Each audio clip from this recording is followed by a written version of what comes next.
Hey, this is Old Man Metal. Hope everyone's doing well, and welcome to the 16th episode of Old Man Metal's Musings, the official podcast of Old Man Metal. Thank you for joining me today, and thanks to AJ Nemesis for the theme music. That's from a song called Through the Electric Mist. AJ is a great guitarist and an independent musician, and he's provided music for this show since day one, so thanks to him. And please go and check him out. The link to his channel is in the show notes below. So, the business of the day is my top 10 album list for 2022. I released it on New Year's Day as an hourly countdown on Twitter, like I have for the previous 4 years. And this episode is the same list, but with a bit more exposition, because I've got a little bit more than 280 characters to work with here. So, without further ado, rounding out the bottom at number 10 is Chapter 3 from Voorhees. Chapter 3 is the second full-length album from French death metaler Voorhees, and if that sounds confusing, well, Chapter 1 was an EP. Not surprisingly, given the band name, band logo, and cover art, they are a slasher film-themed band.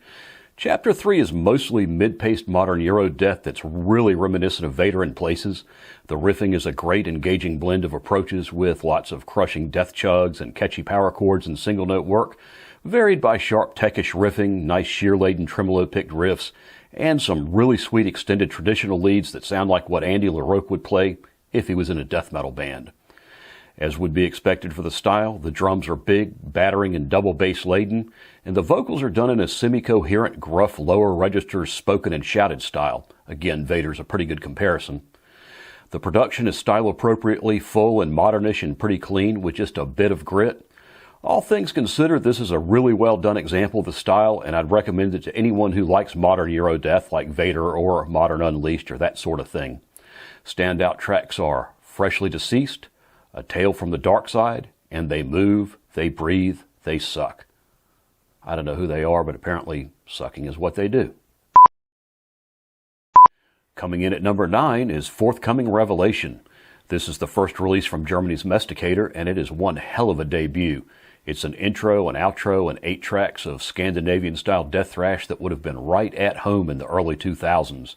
It features driving, high-energy, synco-chug-heavy death thrash riffing and song structures, with the excellent contrasting thematic passages and ripping leads typical of the style, all pushed by aggressive thrash drumming, boosted as necessary by up-tempo double bass rolls. The gritty but tight buzzsaw production is style-appropriate, as are the gruff cadence lower-register thrash shout vocals. Execution is all around excellent. You really couldn't ask for much better than this for the genre. With this kind of a start, Messticator are clearly a band to watch in 2023. Standout tracks are Vaderous Ferocity, My Twisted Mind, and Unmask the Hypocrisy. Taking the number 8 slot, we have All Paths Are Left Here. This is the debut LP from the Ukrainian band Necrom, and they play old-school Swedish death metal. One of the first death metal albums I ever bought was Unleashed Where No Life Dwells, and the old-school Swedish approach to death metal was one of the things that first really attracted me to the genre. Not surprisingly then, I'm a sucker for retro old-school Swedeth. And there's a lot of it around, metric shit tons in fact, and as with everything else in the world, a small percentage of it stands out above the rest. What makes one modern homage to the Swedeth ancestor gods stand above the rest is, in my opinion, largely the riffing. It's not the production, which is always pretty much the same classic Sunlight Studio sound, or the vocals, which are always pretty much of a likeness, even in terms of the exact timbre. It's not the drumming either, which invariably has a well-filled, outsized traditional metal core, with an extra forward-leaning disc-beat impetus, the telltale influence of Swedish D-beat punk, and lots of tight, fast double bass sections. For this style, the riffs carry the burden of proof as far as awesomeness goes, and this is pure, extra-aggressive, old-school Swedeth with top-tier riffing throughout. It checks every box for the style quite well, like Dexter St. Jock on someone's wife on a beach. It's just a crushing, pummeling beast of an album, and like I said about Messticator, with a debut of this caliber, Necrom are a band to watch in 2023. Standout tracks are Fathers Will Feast, Walls Have Hands, and Templars Are Coming. In at number 7, we have Let There Be Witchery. Another midnight album, another top 10 spot. It's as natural as rain on a friggin' Sunday morning. This is Midnight's second full-length on Metal Blade, and their 5th LP overall, following 2020's rebirth by Blasphemy like a pox after a plague. Funnily enough, they both caught the number 7 spot for their respective year. I don't know what that's about.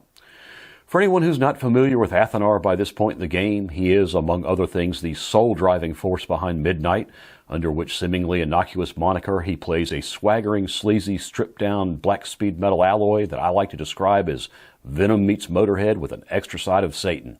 But even that doesn't really do it justice. This is bare-bones, hook and lead driven, verse-chorus, blues-blessed visceral metal, the kind of metal that makes you move, not think. Its structural simplicity is an inherent virtue, leaving the riffs and the leads to do the talking and the walking.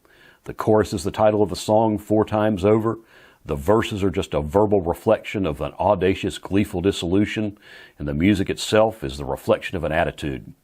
It's the logical and paradoxically regressive end result of the primordial unholy urge that first begat metal, calcined down into its component atoms by fires hotter than the devil's taint, and spewed forth anew into the world again through a steely speed metal vast deferens.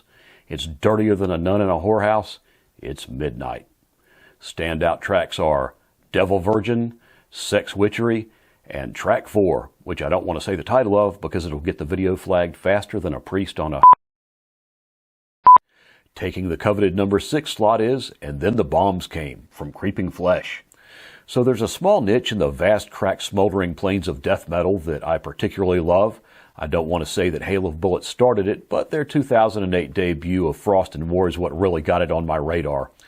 They kind of took the asphyx style of Death Doom from the early 90s and desiccated it, leaving just a bleak, austere, unresistably grinding feel, kind of the musical equivalent of Abandon All Hope Ye Who Enter Here.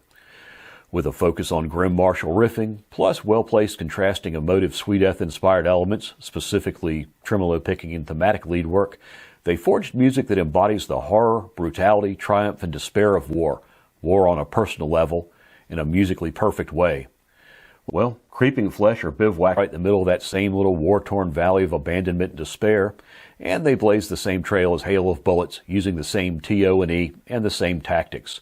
This, Creeping Flesh's second LP, is a cohesive chunk of weighty, doomish war-themed death metal that paints a bleak, meat-grinding martial landscape, using grim, crushing mid-paced death chugs and austere power chords, with faster tremolo-picked riffing providing a contrasting sense of forward momentum and emotive lead work giving occasional glimpses of triumph and loss.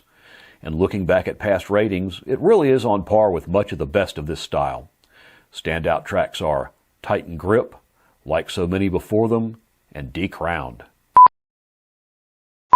Halfway to the top at number 5 is Angels Hung from the Arches of Heaven from Goatwhore. Goatwhore is another band that should need no introduction. They've been playing their unique blend of black metal, death metal, and thrash since 1997, and they've been playing it at a consistently ace level the entire time. After 25 years and 7 LPs, you should pretty much know what you're going to get from the 8th one, and if you think it's another sonic evisceration, you're right. Clearly, Goatwhore is still at the top of their darkly dissonant, mercilessly incisive form. In fact, it's more than that. Angels Hung from the Arches of Heaven is one of the best albums they've ever released. It's definitely in their top 3 in my opinion, and that's out of a remarkably solid discography. Is it their best? Could be. Honestly, it's either this one or Carving Out the Eyes of God for my money. While Goatwhore's music and sound haven't really changed much over the years, each album seems to have a slightly different vibe to it, and the vibe for Angels is extra thrashy. In addition to the usual devastating employment of blitz speed flanking fire thrash riffing, there are some really killer classic thrash breaks to be had here, most notably on Death From Above and Nile. As always, you can't go wrong with Goatwhore. They always produce top-tier metal, and they always put on one hell of a show. Standout tracks are The Bestowal of Abomination, Death From Above, and I Was Delivered from the Wound of Perdition, because of the 2 ands. Coming in at number 4 is The Thing from the Grave. I said earlier that I'm a sucker for the old-school Swedish death metal style, and that there's a lot of retro stuff in that vein around for the last few years. And I also said that it's the riffs that make one such release stand out above the horde, and this, the second LP from Sweden's In Pain, is riffy as fuck. It's also 100% authentic. It completely captures the old magic, and it verges on the best of the early 90s stuff, and I don't say that lightly at all. Listening to this album for the first time honestly made me feel like listening to Entombed for the first time some 30-odd years ago. It's not surprising then to find that In Pain actually is an OG band, with roots back to '92, a pair of demos in 93 and 94, and an original member in Michael Anderson, who's currently on bass, but has done time on both guitar and vocals over the years. Everything is spot on about this release, from the 100% pure classic components and structures, to the bona fide 90s feel, to the dimed out HM2 guitar tone and the sunlight-drenched production. This is the best old school Swedish death metal of the year. Standout tracks are Mistress of the Dark, Kill, and The Beast Within. Taking the number 3 slot, we have Chants from Purgatory from Graceless. This is their third LP, and as the follow-up to 2020's Where Vultures Know Your Name, to me, it's really a nice step up. Vultures was a great album that took the number 17 slot for me that year, where Chants is clearly top 5 material. It's a classic-sized, 8-track, 45-minute juggernaut of consistently mid-length down and mid-tempo doomish death metal that's unrelentingly driven by grinding, propulsive death chugs and power chord brutality, creating a dystopian, implacable, war-scorched feel. Contrasting Death Doom quagmires delay and demoralize, and vehement tremolo-picked eruptions occasionally provide glimpses of hope, but more often than not just beget another layer of hellish torment. Passages are deftly interwoven by well-executed thematic lead work, everything is well pushed by beefy modern Eurodeath drumming, and compelling effective lead work modulates the mood of the music, again, as Leaf to Darkened is to lighten it. The vocals have a suitably brutal gutturality while maintaining a minimal level of intelligibility, and the production is full, arid, a bit grimy, and tinged with reverb. This is an excellent modern death metal album and surely a harbinger of things to come. Standout tracks are Blood of the Brave, Chants from Purgatory, and Saint. Coming in at number 2 is Deathwestern from SpiritWorld. This is their second full-length album, and I missed their debut album Pagan Rhythms back in 2020. It completely flew under my radar somehow. But if I had known about it, it would absolutely have snagged the number 2 spot that year. It was an absolute ass-kicker of a debut. SpiritWorld's formula is really straightforward, and it's eminently effective as well.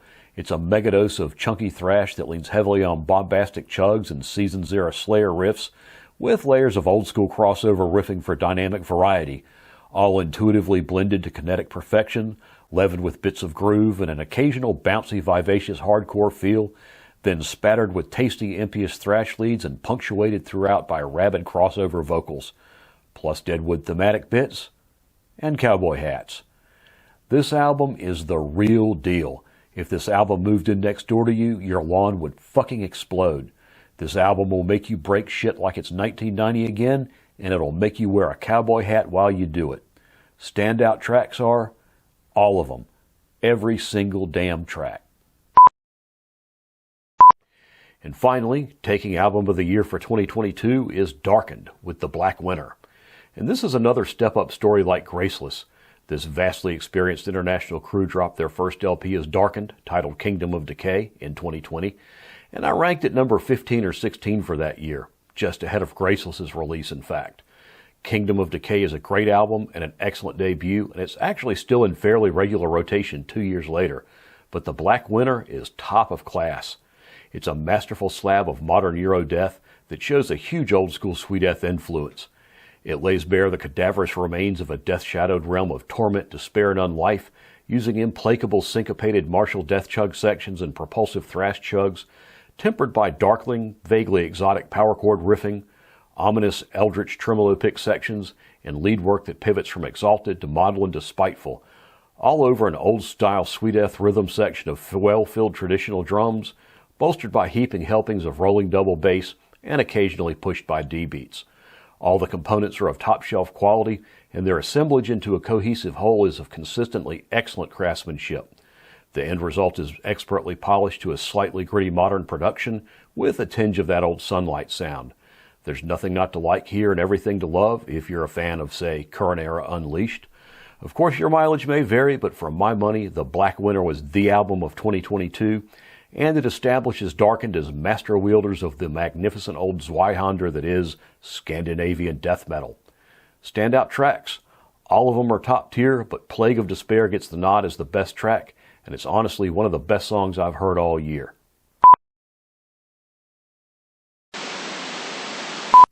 And that's it for this episode. Thanks for joining me today and listening to me talk about my favorite albums from 2022. I hope you enjoyed it, and if you did, please take a second and give the video a like. It's an easy way to tell YouTube that you enjoyed the video and that you want to see more like it. If you're interested in checking out any of these albums, all of them except Deathwestern are on my Bandcamp fan page, which I'll link to in the show notes below. And the only reason that Deathwestern isn't on there is because when I bought it, it wasn't available on Bandcamp. Normally, Bandcamp is where I try to do all of my music purchasing if I can. So thanks for joining me today, and if you enjoyed it, tell your friends. If your friends don't like it, get new friends. Until next time, keep those horns up high, and take care.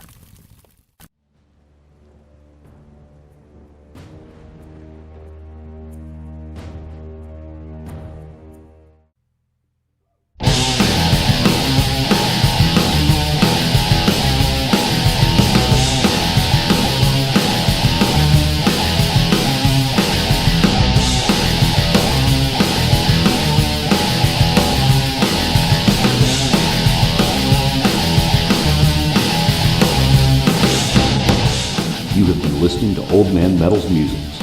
All material depicted is the intellectual property of the copyright holders. Any resemblance to actual persons living or dead is a goddamn shame. Thank you for joining us.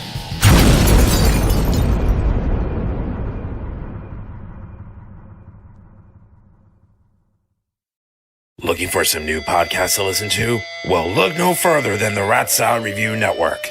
Rat Style Review is taking over the podcast world with plenty of shows to choose from within their network of entertaining programming, including the flagship show, Rat Style Review, with Wayne Noon, Greg Noggle, and Lou Mavs, as well as occasional co-hosts Manny Mejias and James Lilquist. We also have the official Rat Style Review spin-offs, such as Album vs. Album, Screams from the Grave, where we discuss beloved yet forgotten hard rock and metal albums of the past, and a King Diamond podcast called This Broadcast Belongs to Them. We've also got Old Man Metal's Musings, the Metal Thrashing Nerd podcast with Metal Thrashing Mike, the Timo Tolkki podcast featuring Stradivarius and Avalon founding member Timo Tolkki, the BS Sessions with Mark and Jerry, Just the Cheese Please, a podcast dedicated to cheesy films of the 1980s with Tara J. and Adam, and the Music is Live podcast with Lou Mavs. The Rat Style Review Network is your go-to one-stop shop for the best podcasts out there today. Go to ratstylereview.com for more info. And to find out where you can find, follow, subscribe, and comment on YouTube, Facebook,